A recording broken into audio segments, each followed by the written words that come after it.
വീഡിയോയിൽ ഡിസ്കസ് ചെയ്യുന്നത് ഇന്ത്യയിലെ നദികളും അപരനാമങ്ങളുമാണ്. നദികളൊക്കെ വളരെ വിശദമായിട്ട് ഞാൻ പല വീഡിയോകളിലും ചെയ്തിട്ടുണ്ട്. എങ്കിലും നദികളും അപരനാമങ്ങളും നമുക്ക് ഒന്ന് ഡിസ്കസ് ചെയ്യാം. ബംഗാളിന്റെ ദുഃഖം എന്താണെന്ന് അറിയാമോ? ബംഗാളിന്റെ ദുഃഖം ദാമോദർ നദിയാണ്. ബംഗാളിന്റെ ദുഃഖം ആൻസർ ദാമോദർ നദി. അതുപോലെ തന്നെ ബീഹാറിന്റെ ദുഃഖം എന്നറിയപ്പെടുന്ന നദി ഏതാണ്? കോസിയാണ്. കോസിയാണ്. അതുപോലെ തന്നെ ഇന്ത്യയുടെ ദുഃഖം എന്നറിയപ്പെടുന്ന നദി ഏതാണ്? ഇന്ത്യയുടെ ദുഃഖം എന്നറിയപ്പെടുന്നു. ആൻസർ എന്താണ്? ഇന്ത്യയുടെ ദുഃഖം എന്നറിയപ്പെടുന്ന നദി ഏതാണ്? അതും കോസി തന്നെയാണ്. കോസി. അതുപോലെ തന്നെ സിക്കിമിന്റെ ജീവരേഖ എന്നറിയപ്പെടുന്ന നദി ഏതാണ്? ടീസ്റ്റ. സിക്കിമിന്റെ ജീവരേഖ എന്നറിയപ്പെടുന്നു. ആൻസർ ടീസ്റ്റ. ഒഡീഷയുടെ ദുഃഖം എന്നറിയപ്പെടുന്നു. ആൻസർ മഹാനദി. ഒഡീഷയുടെ ദുഃഖം എന്നറിയപ്പെടുന്നു നദി ഏതാണ്? മഹാനദിയാണ്.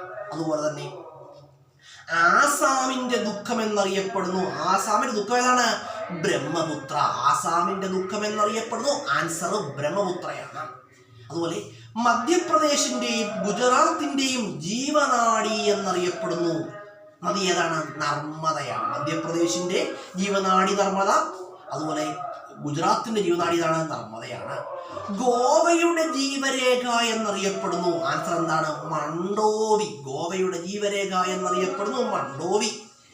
കേരളത്തിന്റെ ജീവരേഖ എന്നറിയപ്പെടുന്ന നദി ഏതാണ്? പെരിയാറാണ്. കേരളത്തിന്റെ ജീവരേഖ എന്നറിയപ്പെടുന്നു പെരിയാറ്.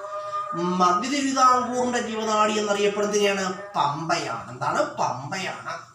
അതുപോലെ ദക്ഷിണ കേരളത്തിലെ ഗംഗ ഏതാണ്? പമ്പയാണ്. ദക്ഷിണ കേരളത്തിലെ ഗംഗ ആൻസർ പമ്പ.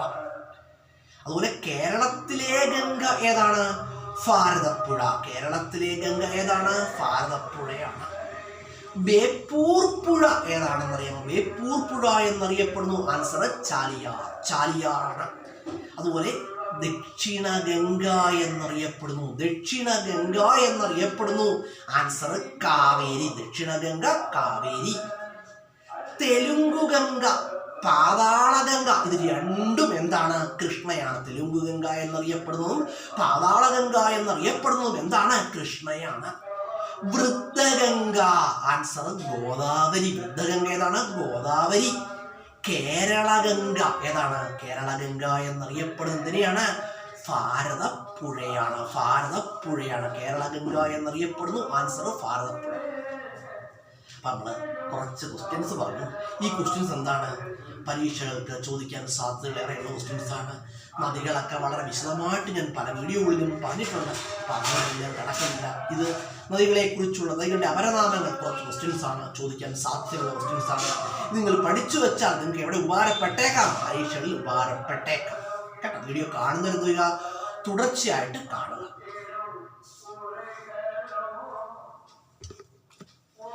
പെട്ടെന്ന് ഒന്ന് രണ്ട് സ്റ്റുഡന്റ് മനസ്സിലേക്ക് ഓർമ്മ വന്നു. അതായത് നൈലിന്റെ ദാനം എന്നറിയപ്പെടുന്നു. നൈലിന്റെ ദാനം ഈജിപ്റ്റാണ്. നൈലിന്റെ ദാനം എന്നറിയപ്പെടുന്നത് ഈജിപ്റ്റാണ് കേട്ടോ. അതുപോലെ പമ്പയുടെ ദാനം എന്നറിയപ്പെടുന്നതിനാണ് കുട്ടനാട്. പമ്പയുടെ ദാനം എന്നറിയപ്പെടുന്നു കുട്ടനാട്.